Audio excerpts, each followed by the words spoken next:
Oh, for a muse of fire that would ascend the brightest heaven of invention. A kingdom for a stage, princes to act, and monarchs to behold the swelling scene. Then should the warlike Harry, like himself, now is the winter of our discontent, made glorious summer by the sun of York. And all the clouds that lowered upon our house in the deep bosom of the ocean buried.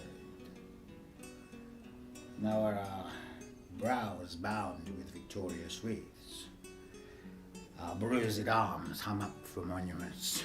Rebellious subject enemies to peace, profaners of this neighbour-stained steel, will they not hear what ho, you men, you beasts, that quench the fire of your pernicious rage with purple fountains issuing from your veins? On pain of torture, throw your mistempered weapons to the ground, and hear the sentence of your moved prince. 3 civil brawls bred of an airy word by thee, old Capulet, and Montague. So what is your personal connection with Shakespeare? I was born into a theatrical family. And when I was growing up, Shakespeare was certainly the lingua franca of our house. Every action would be accompanied by a Shakespeare quote. And then in 1980, with my father, we mounted a show celebrating Shakespeare's lovers, called A Lover and His Lass, which we toured to many community centres and other places where a lot of people who had not seen Shakespeare performed ever saw Shakespeare for the first time. And it was doing the research for this that my obsession started to take off. How come a series of scenes out of context of the plays themselves could stand in their own right? And it was then that I realised that Elizabethan theatre was not the beginning, as is often thought, but the end of a long tradition. In what way? It started in Britain with the miracle plays in the 12th, 13th centuries, which then developed over time into an entertainment which was popular at the time of Henry VIII, which was called interludes, which were a series of short scenes in between courses at a banquet. These interludes then became the sort of basis for plays, which developed into the early Elizabethan era. And by the time Shakespeare was writing, the plays were indeed complete works, but this sequential nature remained. For me, it all started back in 1587. I was 21 and we were touring with the Queen's Men throughout the counties of Oxfordshire and Warwickshire. We had with us the best clown of all time. Richard Tarleton was his name, and his fame guaranteed our success everywhere we played. And then on the 13th of June, tragedy struck. Oh, I will never forget that night. We had in our company a hothead, wonderful player, but when the drink was in him, oh dear, William Nell was his name. Now, in time, he started an argument with John Town, another of our players. So, the reason for the argument perhaps will best remain unspoken. We tried our best to calm them both, but John was frightened when William drew upon him, and in the ensuing confusion, John's sword finished in the neck of the unfortunate William. We lost not only a friend, but our young hero. A difficult situation when on tour. Our next date was in a town called Stratford-upon-Avon. We were well known in the town, and our performance was eagerly awaited. The working practices of Elizabethan theatre. Well, this is where my obsession really took off. There's been an enormous amount of research done over the years and thousands of books written on the subject. But however, most of this research has been done by academics within academic institutions for other academics. And as I delved deeper and deeper into this research, I realized that there is an element that is constantly missing. The practicalities of working as the players did. I discovered, for example, that an average company would perform 150 different plays a year. That the same play was almost never performed twice consecutively on consecutive days. And the players only had access to their lines, to their cue scripts, and would probably not have known what the rest of the play was about, and certainly not have read it. Now, nobody, of all the research that I had done, nobody had really addressed as to this question, as to how this could be possible. The academics had looked at it and had observed it, but nobody had said, wait a minute, how can this be done? And my research led me to a specific discovery, which is not often mentioned, that there was a plot sheet. And the plot sheets were, and there's one plot sheet that still exists, which is extant, which is very similar, almost exactly the same as the plot sheets from the Comédie de l'Arte tradition. Which means that the actors, the players, must have been working in very much Comédie de l'Arte processes, even if the words that they were to utter were very, very strictly controlled and censored. When we arrived that summer, we were greeted by John Shakespeare, alderman, glovemaker by trade, and we were to be lodged in the White Swan, the tavern next to his house. Young Will was his son, and he joined us as we ate. He told us that he had always been fascinated by playing, and that he had been taken to see a pageant at the age of 11 at Kenilworth, which seemed to have left an entrenched impression upon him. He also told me that he had often stolen off to watch the Commedia dell'arte troops at the illegal performances. Brave boy, for the penalties for that were severe. So you spent a lot of time looking at the academic research and then trying to apply it to the way that a performer of the time would perform it. Well, yes, I've been a performer and a director all my life, and I've had a very hands-on approach to the realities of working in a theatre, which I brought to this research. I tried to put myself in the skins of these players and see how this could possibly have been achieved, because they worked together and they stayed together.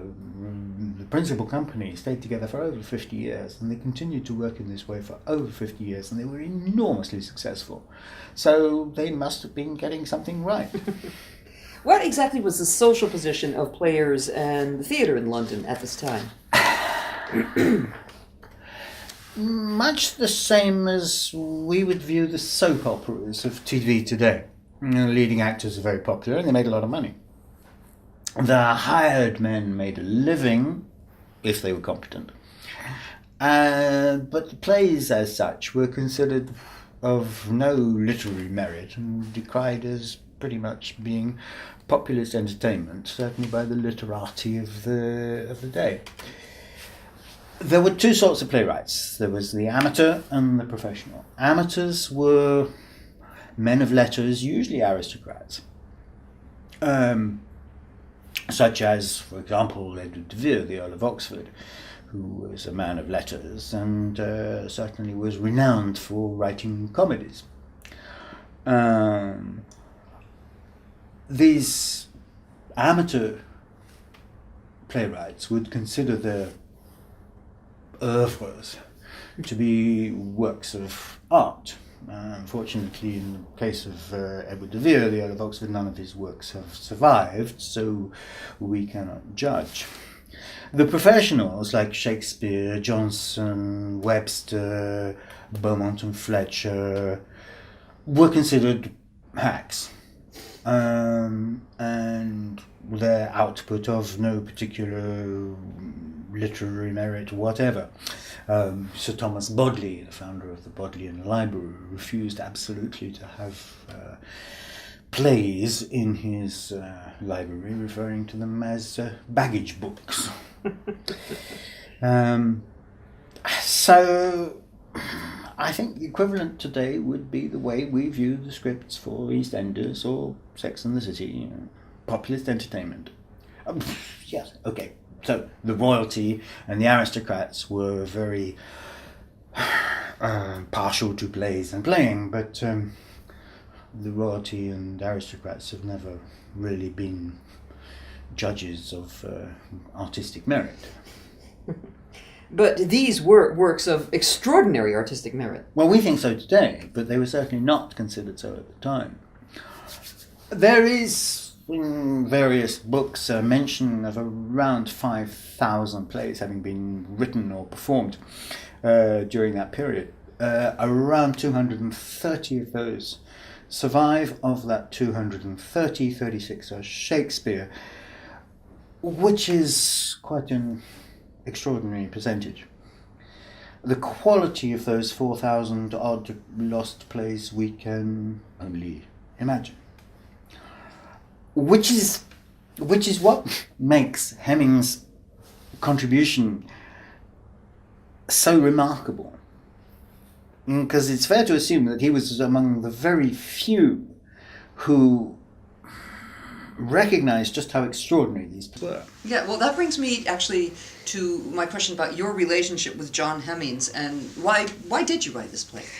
Well, as I did more and more research, his name kept cropping up, being the person named for receiving money on behalf of the company, Chamberlains, later the King's Men. Letters addressed to him from the Chamberlain's office concerning the activities of the company, his name on the folio. He's a benefactor in Shakespeare's will. Shakespeare leaves him £1 6 and 8 to buy a ring. He's also an executor for Shakespeare's will. So they obviously had a professional relationship which went on for many, many years. And I started to have empathy with John Heminges, because perhaps he was the only person who really, really knew and understood quite just how extraordinary these plays were, and to be working so close with the genius. And yet to be frustrated that nobody else is recognizing this genius. We know very little about him, very little. We know his birth date, his death date. We know that he married the widow of an actor. About his children, we know that he was a member of the Grocers Guild. There are no portraits, so I felt very free to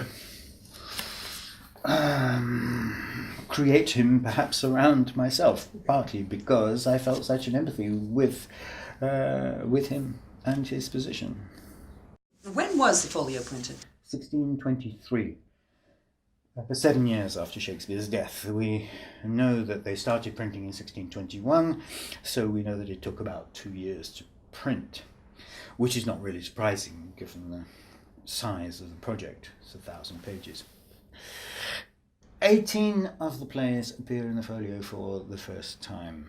So we can imagine that without the folio, those 18 plays would almost certainly have gone the way of the 4,000 plays that I mentioned earlier. This was indeed to prove a problem for Henry and I when we were collecting the manuscripts, as young Will would write on the Q script, leaving the scrivener to create the prompt book later once we, the players, had learnt our parts.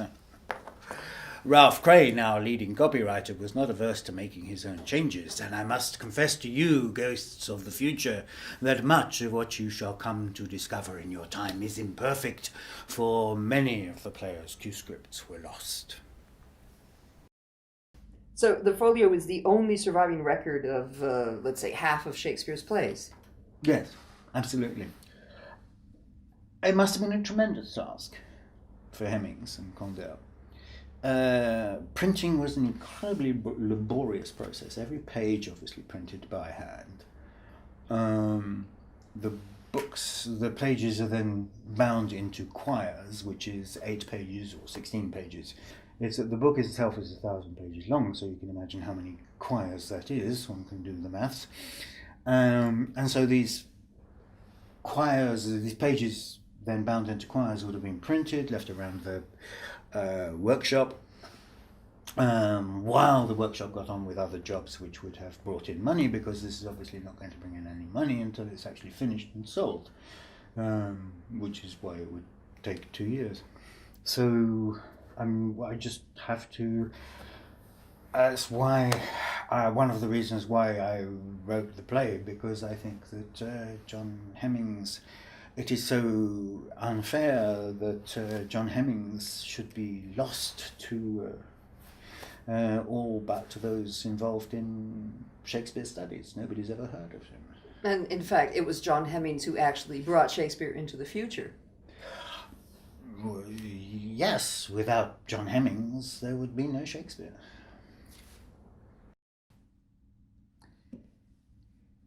A printer.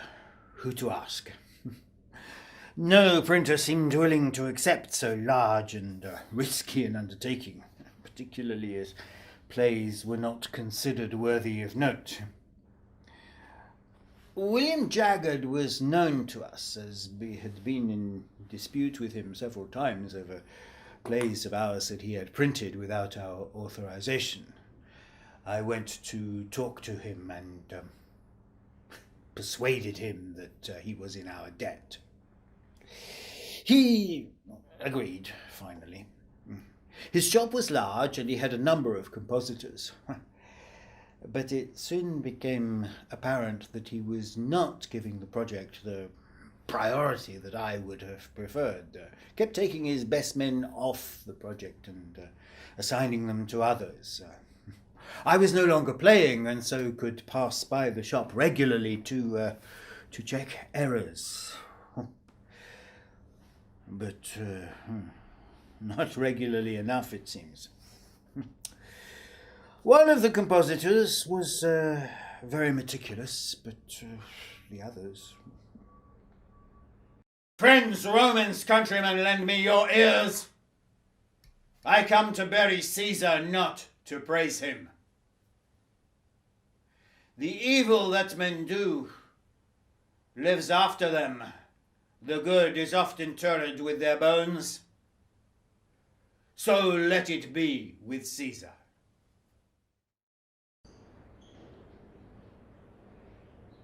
All the world's a stage, and all the men and women merely players. They have their exits and their entrances, and one man in his time plays many parts, his acts being 7 ages. At first the infant, mewling and puking in the nurse's arms. Then the whining schoolboy with his satchel and shining morning face, creeping like snail, unwillingly to school. And then the lover, sighing like furnace with a woeful ballad made to his mistress's eyebrow. Then a soldier, full of strange oaths and bearded like the pard, jealous in honour, sudden and quick in quarrel, seeking the babu reputation even in the cannon's mouth. And then the justice, in fair round belly, with good capon lined, with eyes severe and beard of formal cut, full of wise saws and modern instances, and so he plays his part.